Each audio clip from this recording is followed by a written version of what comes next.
ভয়, সকল হল, সকল নার্সিং ইনস্টিটিউট সব বন্ধ করে দেওয়া হয়েছে।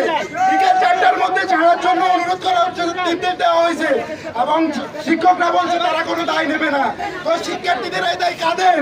শিক্ষকদের না সরকারের না আমাদের নিজেদের? আমরা রাজপথ ছাড়বো না। স্কুলের বাইরের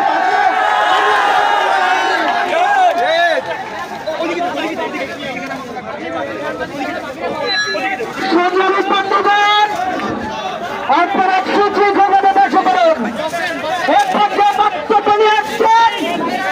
নোয়াখালী বিজ্ঞান ও প্রযুক্তি বিশ্ববিদ্যালয়ের মেধাবী ছাত্র ইংরেজি ডিপার্টমেন্টের